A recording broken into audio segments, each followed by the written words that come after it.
Spróbuj znaleźć taką przestrzeń, gdzie na jakimś poziomie nie jesteś zajęty. Po prostu pozwalasz.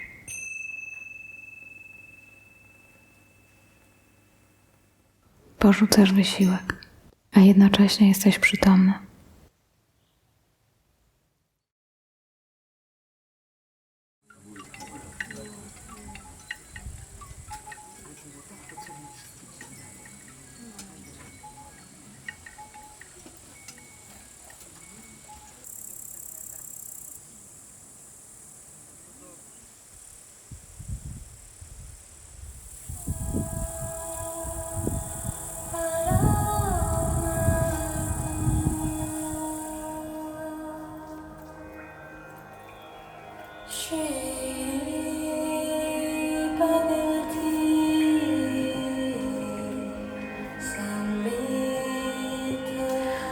Życzę nam, aby ten cały tydzień satsangu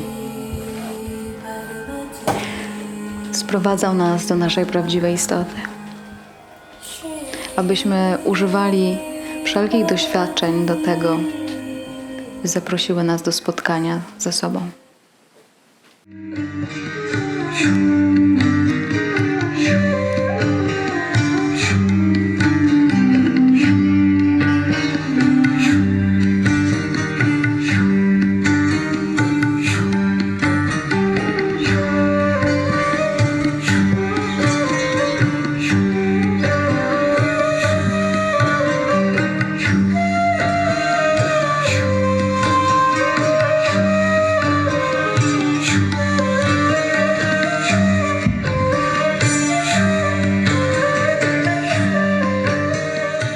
To po prostu przyszło. Pojawiło się znikąd. Pojawiło się w przestrzeni mojej jakiejś, nie wiem, internetowej i na początku było to głęboko niezrozumiałe przeze mnie. Aczkolwiek było coś we mnie w środku takiego, co pragnęło tego więcej. Nie rozumiałam tego za bardzo na początku, natomiast no jakoś przyszło to poddanie takie właśnie i zaczęłam tego słuchać. Na początku będąc głęboko zdziwiona, o czym to w ogóle jest. Ale im więcej tego słuchałam, tym głębiej to docierało. Aż w końcu wybrałam się na żywy satsang i wtedy to doświadczenie tego, o czym mówi Nitya, pozwoliło mi już, że tak powiem, no po prostu wpaść głęboko.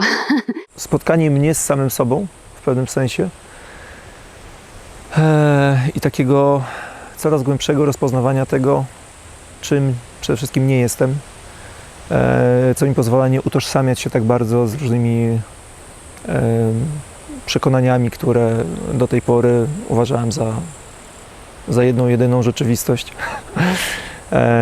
I to wprowadza w moje życie więcej lekkości, po prostu radości i swobody, na pewno.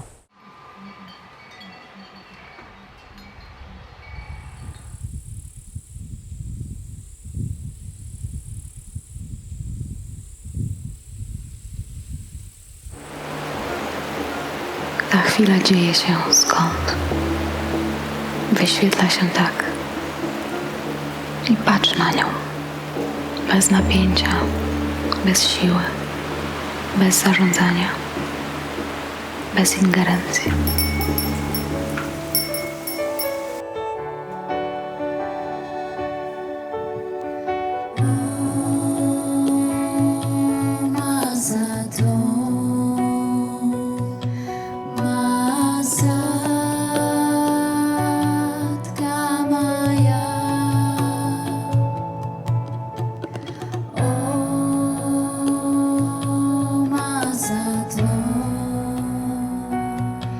Ma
Namaste.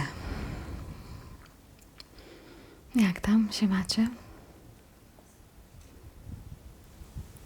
Dobrze? Potańczyliście trochę wczoraj, odprężyliście się trochę. To zapraszam. Po co robić cokolwiek?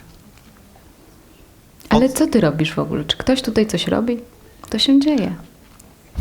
Bardziej chodzi o to, po co wstawać rano? Mogę wstawać lub nie? Po co iść do pracy? Po co... No dobra, Cokolwiek to zróbmy taki eksperyment.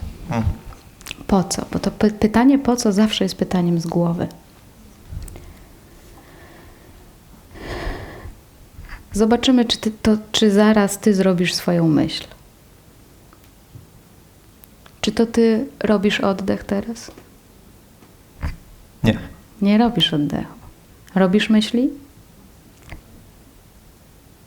Nie. Komórki poruszają się w naszym ciele. Co je robi? Co to robi wszystko? I po co w ogóle? Po co jest ukierunkowane na przyszłość i na sens? Po co jest ukierowane na przyszłość i na sens? Można tego pytania po co użyć do tego, by zrozumieć, kim jesteśmy tak naprawdę. Bo wszelkie po co w przyszłości zaprasza nas do drogi, zaprasza nas do jakiegoś wysiłku, zaprasza nas do dążenia. Ale kiedy już wiele takich wysiłków podjęliśmy i wiele rzeczy już osiągaliśmy i one ciągle są za mało, to gdzieś w pewnym momencie pojawia się taka głębsza dojrzałość, głębsza inteligencja do tego, by pobadać drugą stronę. No już to miałem, i to miałem, i to miałem, i to wiedziałem, i to. I takie pytanie, i na takie tysiące książek, konceptów, filozofii, duchowości, dróg i tak dalej. Więc to są te pytania po co? Można na nieskończoność odpowiadać na to pytanie po co. Nie ma końca. Możemy opaść do tego skąd. Poszukiwania długoletnie. Wszelkie możliwe warsztaty, kursy, książki. I w końcu natrafiłam na YouTubie na Nitię. Tak mnie zachwyciła, że oglądałam dosłownie 3/4 jej odcinków na pewno obejrzałam. I miałam takie marzenie, żeby przyjechać do niej na satsang. No i musiałam znaleźć kierowcę, który mnie przywiezie. I mnie przywiózł na ten satsang. I jestem nim zachwycona. Naprawdę. To jest najlepszy urlop w moim życiu. Mieliśmy piękne urlopy, ale ten jest jednym z najpiękniejszych. My tu przyjeżdżamy po miłość, po odkrycie tego, w kim najgłębszej postaci jesteśmy. I z tak cudownymi nauczycielami jak Patrycja możemy tego doświadczać na głębszych poziomach, dochodzić do tego, chociaż to, tak naprawdę to już tu jest. No ale czasami za długo w tym umyśle bywamy i trzeba się z niego rozluźnić. No i taka przestrzeń z nauczycielem, takie odosobnienie w ciszy sprzyja temu, żeby doświadczyć, poczuć to, kim jesteśmy.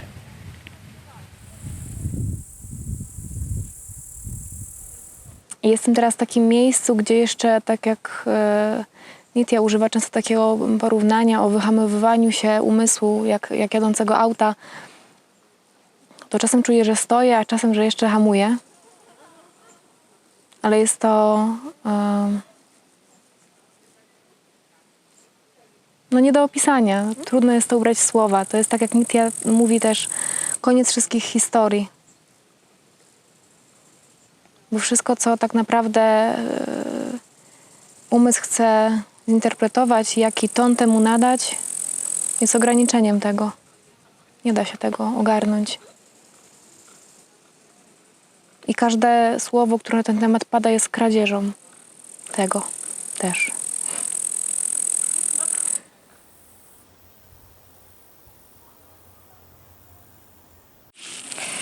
Ja mam takie doświadczenie tutaj, że na satsangu jedna osoba zadała pytanie, a odpowiedź usłyszało kilka albo nawet kilkanaście osób, tak? I to dla mnie było takie poruszające, bo pokazało mi, że to nie jest myśl tej osoby, to nie jest moja myśl i moje pytanie,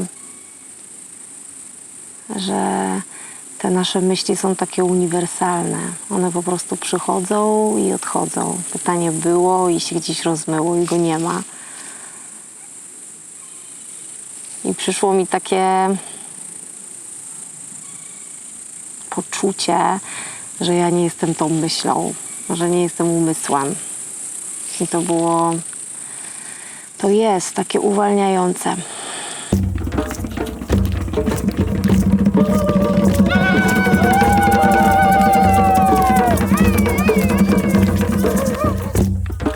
Poczujcie, jak dźwięki, wydarzanie się nieustająco płyną. Bez przerwy.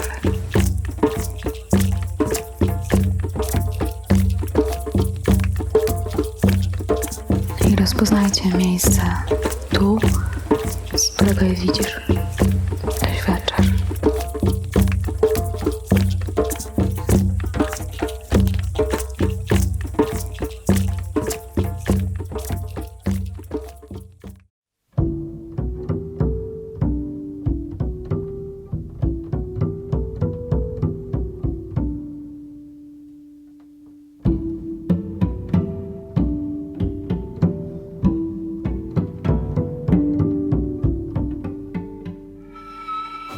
Ja chciałam powiedzieć, że każdy z nas tutaj, każdy z nas, naprawdę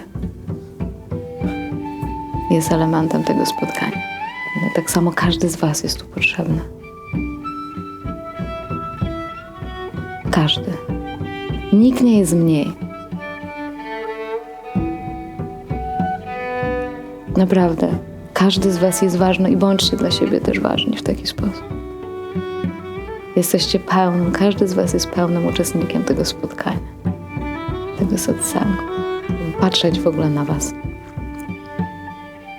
Na każdego z was, no naprawdę nie tylko na parę postaci, ale na każdego z was.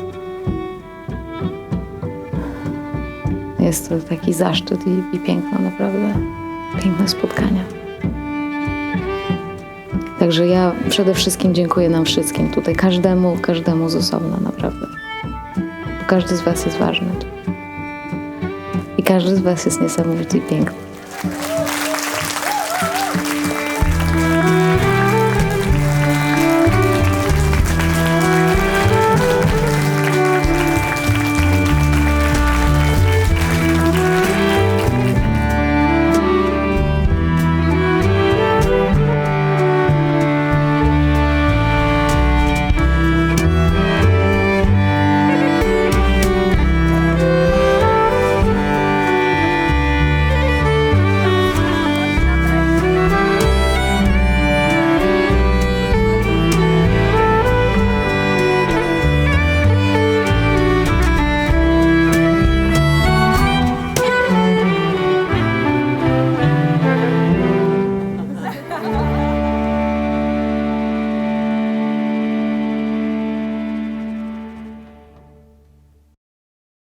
Ja osobiście cieszę się, wniosłem drobinkę wkładu tutaj, jeśli chodzi o pracę z ciałem i to, w jaki sposób w ten sposób ciało może pomóc przestać przeszkadzać w pracy, o której Nitya tu opowiada.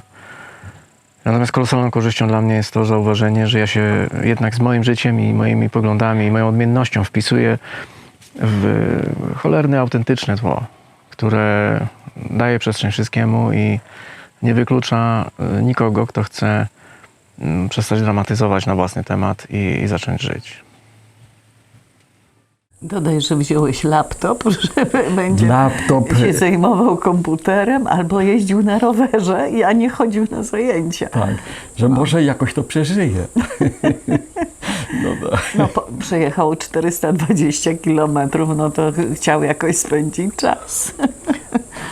Ale wzięło mnie i naprawdę może nie wszystkie zajęcia rozumiem, nie wszystkie medytacje, w nich naprawdę tak porządnie uczestniczę, ale dobór tych zajęć jest fantastyczny. Zostaje tutaj. dostaję w Kawkowie.